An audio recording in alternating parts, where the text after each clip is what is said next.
Literally the most expensive ways countries fight wars. Justin Taylor.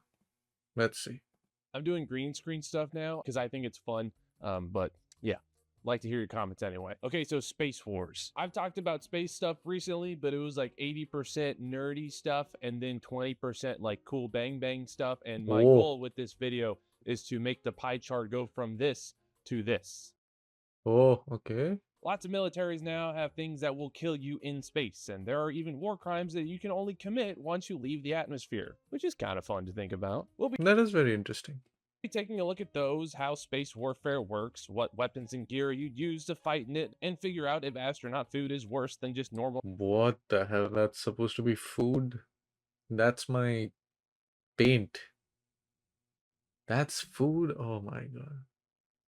Also, all warfare in space, if I remember correctly, should be illegal since space, there's some international treaty like among all big countries, the main ones where like they had agreed to just not fight in space, but then just like humans, treaties also change. So I don't know if they're just, I know weapons have been developed, but I don't know if this just completely thrown away the treaty or it's still like, you know, under the hood trying to do it, just disregarding it.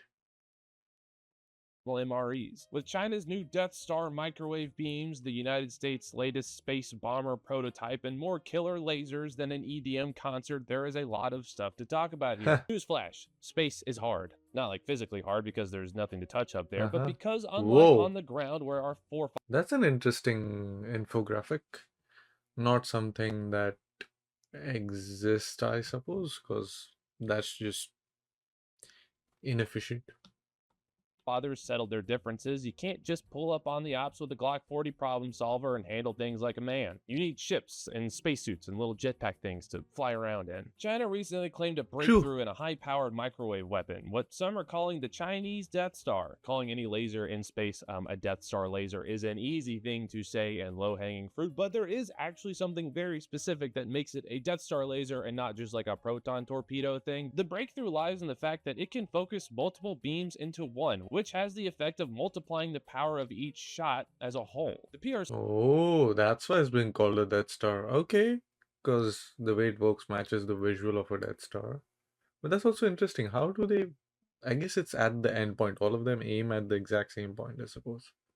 put a lot of effort into developing these microwave weapons because they were very, very, very good at just frying electrical components, the kind that you would have on satellites and spaceships and personal welfare devices, if you will. And they're able to destroy things without having to resort to just burning them up and melting them to death. Allegedly, Oh, that's what he means by microwave. I was a bit confused. So it's not laser, it's just firing electrons and like, what is that?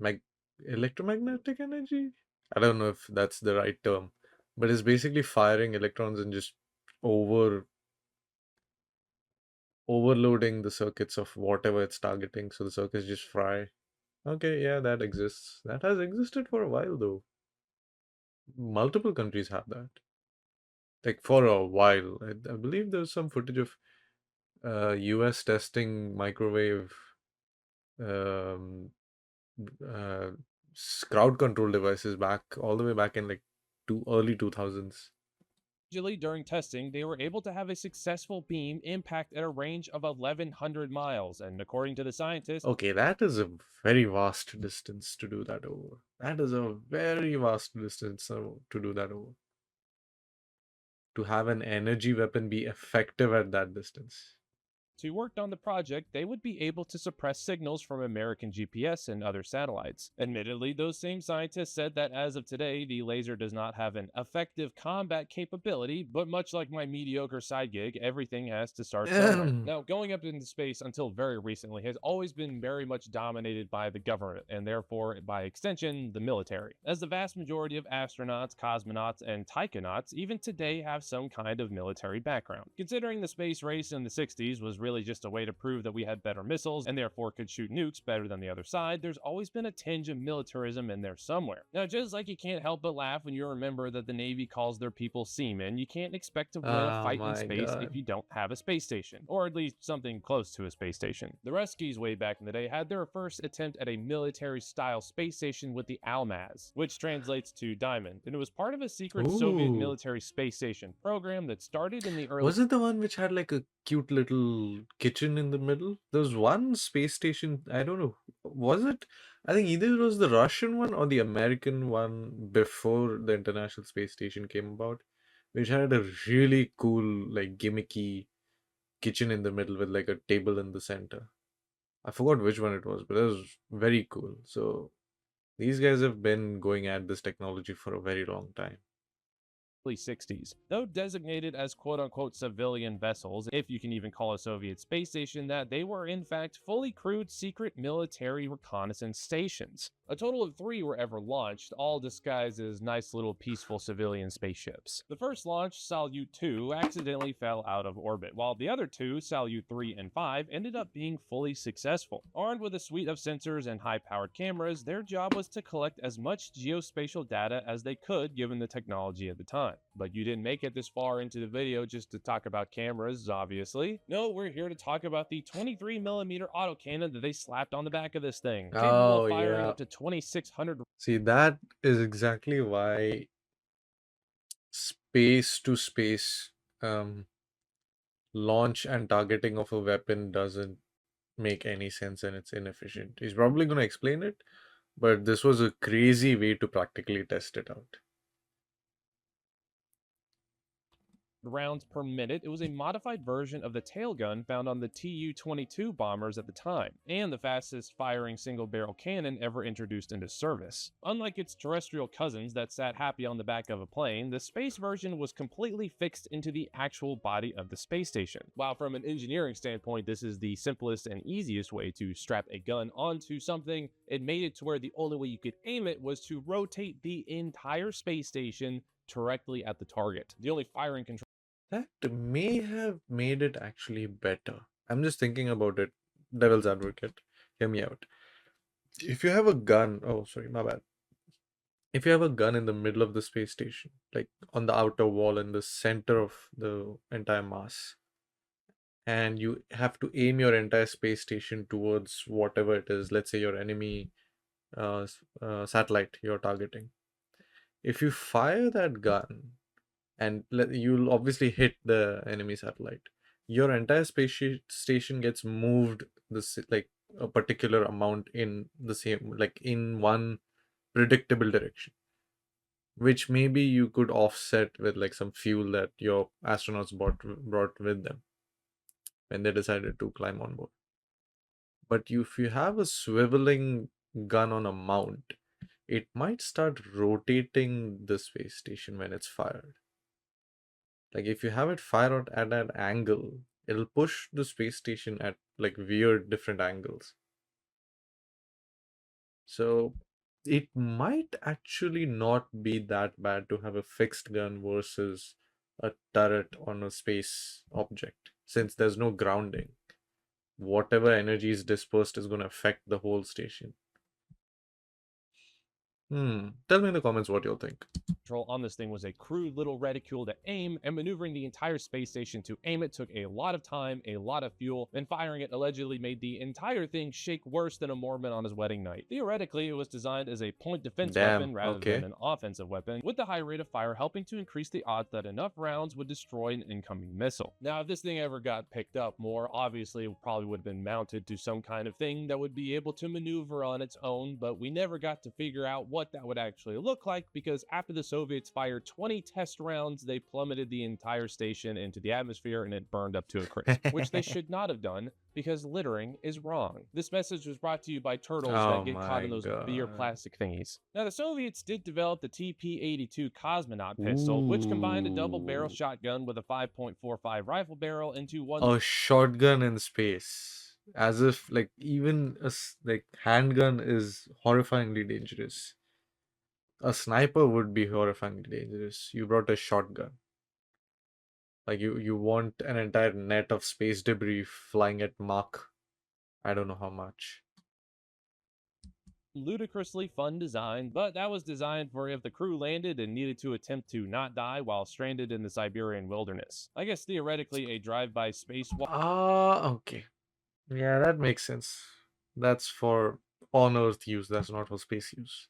Type B would have been possible, but the opportunity never arose. America at the time was focused on the Boeing X-20 Dinosaurs, less a space station and more of a Dinosaur. space plane that would be able to drop bombs from high altitude and shoot Soviet satellites out of the sky. With a max speed of 17,500 miles per hour, the goal was to have a Hmm. ship that was totally untraceable, let alone untouchable by Soviet air defenses. Unfortunately for us, it turns out that it makes way more sense just to fire a missile at a target like the then newly introduced Yep. Minuteman II, rather than create a crude aircraft that went into space to drop significantly smaller munitions with the accuracy akin to handing a blind guy a musket. But the US has Yep. been working on what you could call the successor to the X-20, the X-37B, also known as the Orbital Test Vehicle. Yeah, While this is a bit of a funny plane because outside of signal intelligence, I really can't see any point of this thing. It's one tiny rocket powered gliding hypersonic vehicle. I think it's hypersonic because it does go to like near space. So at that height, you can easily cross, especially if you're not air breathing. You can easily cross Mach 5. Uh, I don't think this has any kind of offensive capability. I think this is more of a spy plane.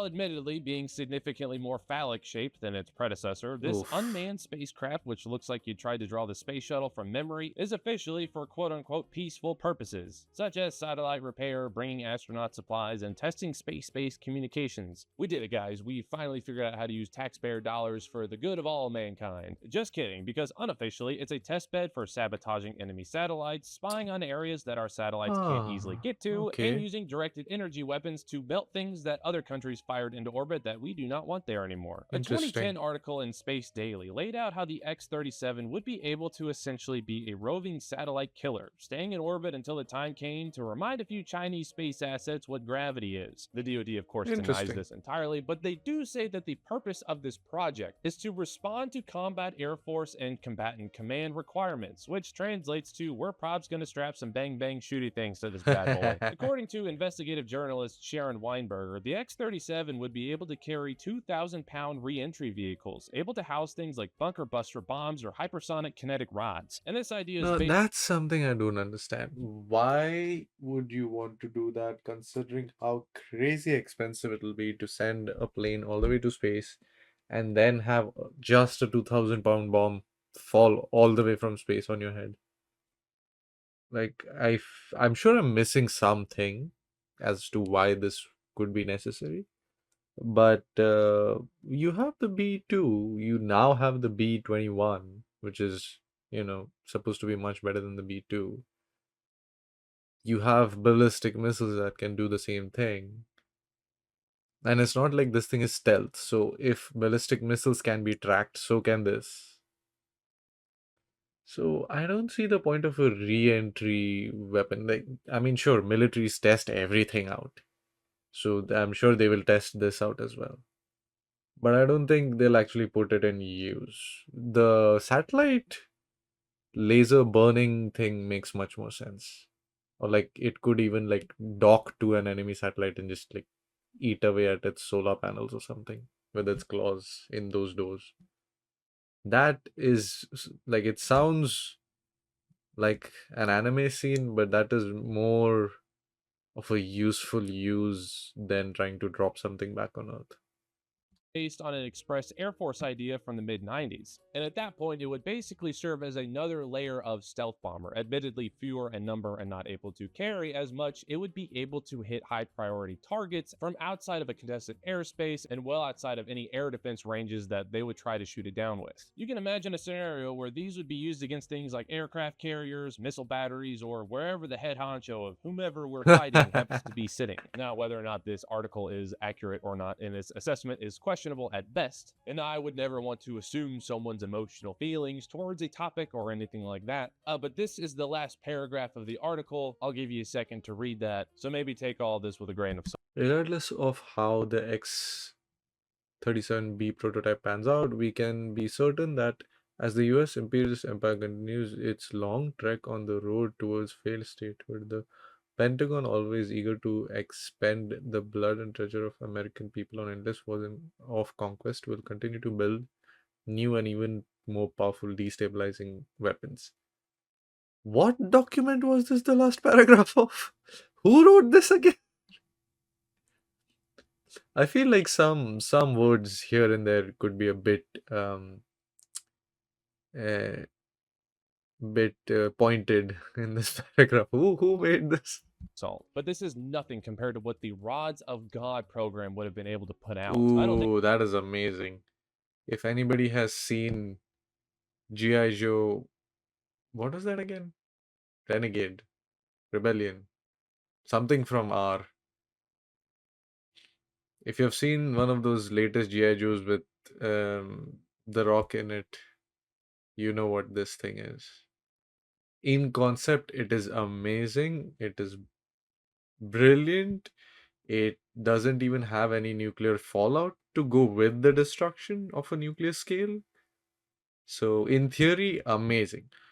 In practicality, there's one aspect of it which I think doesn't make any sense. Not the whole thing.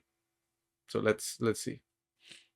anything describes what these things are capable of better than the SF Gate article titled Imagine a bundle of telephone poles hurtling through space at 7,000 miles per hour, because that's basically what they are. Given the name hypervelocity rod bundles by the Air Force, it would include 6 to 8 different satellites in orbit around the planet and be able to hit anything on Earth within 12 to 15 minutes of being activated. Less than half the time it would take for an ICBM to hit a That's target. The from the advantage of these movie. things is that because they're firing basically perpendicular to the target, interception would be basically impossible. And because they're just solid tungsten rods, even if you were to divert them or blow them up a little bit, they're still going to have all the energy of their payload once they hit the ground, so anything around the target is still going to get the full impact of anything those things were carrying. Air Force reports state that a 20-foot rod hitting the ground at Mach 10, which is a conservative number given that they're coming out of orbit, would have the equivalent Yeah, it could go beyond Mach 10.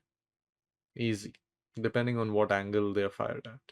kinetic energy of 11.5 tons of TNT. That's slightly less than the bomb dropped on Hiroshima, but slightly more than a Moab, so do with that as you will. Now, Mm-hmm. ignoring the fact that a weapon like that would really only work once because it would be very easily adapted to, is wildly expensive and still not much better than conventional munitions despite being way harder to implement, there is still one big fat thing that gets in the way of all the fun stuff we've been talking about, and a total Okay, so the only way I see the rods from God working is if they are also fired from the Earth on ballistic missiles. If you have space satellites firing, like just dropping them, it won't work for reasons other than what he said as well.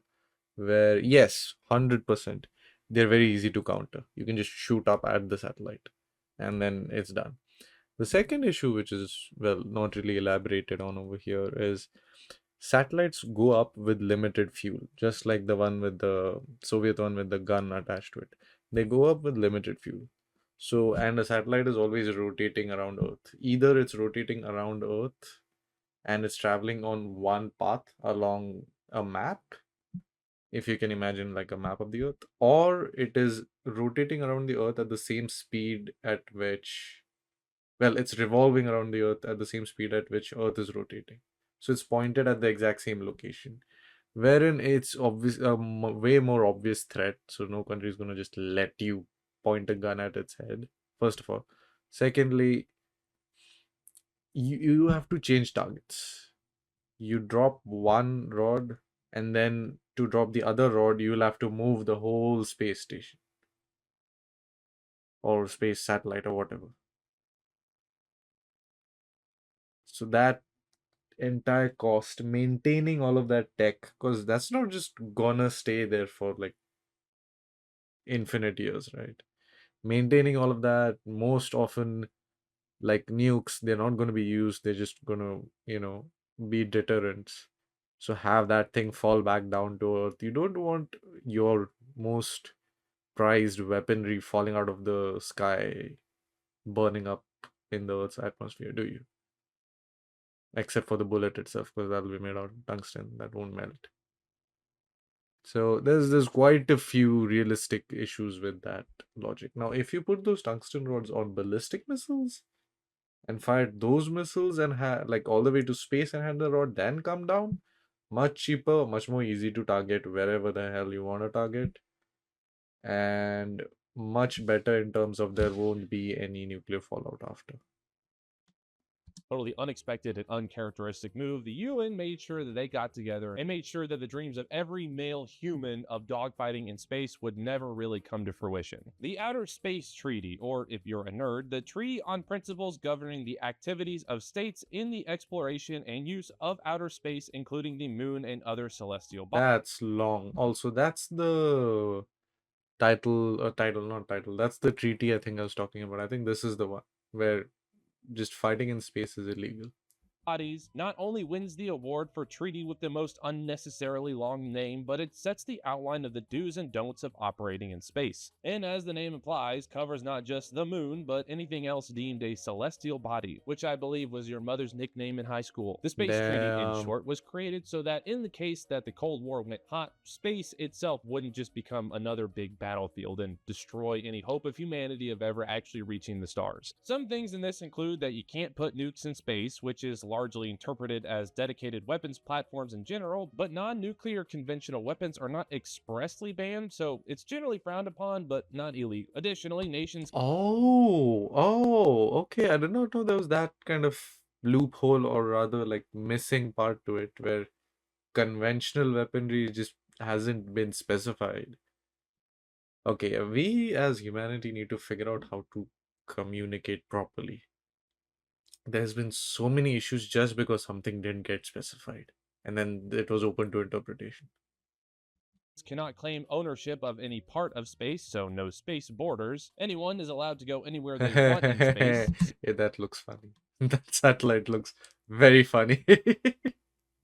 The rule above. And finally, if you go to the moon, it has to be for peaceful purposes. No military bases on the moon allowed. That one I'm all for because can you imagine just being like a private in the military being told that you're being sent to the moon and then trying to figure out how to get the government to reimburse you for you having to find a way to get up to the moon? That would just be a fate worse than hell. More rules Wow. include liability coverage. If you accidentally break someone else's spaceship, you do have to pay to repair it. If you come across a dead Oh, astronaut, you have to help return him or her to Earth regardless of what country they came from. that's And good. finally, most importantly, you have to register your space vehicles with the UN. This implies that somewhere in the Okay, that's UN there good is an too. office that is essentially just the DMV but for space. Government bureaucracy knows no bounds. There have been some challenges to this treaty in recent years though, with things like the Commercial Space Launch Competitiveness Act of 2015, which legalized space mining, and this one time countries around the equator tried to rally and say that they own space directly above them, but generally speaking, if you're an equatorial based country, you're largely ignored in a geopolitical sense, so that didn't go anywhere. What I Nice. do think is funny is just the sheer number of countries that actually signed this treaty. Obviously, you have China, Russia, and the United States, but you also have Zambia, Fiji, and Afghanistan. Afghanistan even Oh, signed it twice. Personally, I Afghanistan signed it. Okay, I almost said Afghanistan.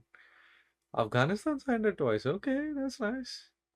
like to see what a Taliban space agency looks like, but they're still trying to figure out how to fly helicopters, so there's a ways to go for that one. But because it's more practical to just slap a nuke into a stealth bomber and fly it into There a we go. country rather See, than fire practical it from a stuff. missile, the things that the treaty was made to protect against never really existed in the first place. In fact, it was quickly figured out that shooting really anything from space into Earth is essentially the most expensive and inefficient way of doing literally anything. And Exactly. that's why we keep getting these cool laser things, and I'm all for it. That was a really fun video. I enjoyed it a lot. Thank you, Justin Taylor.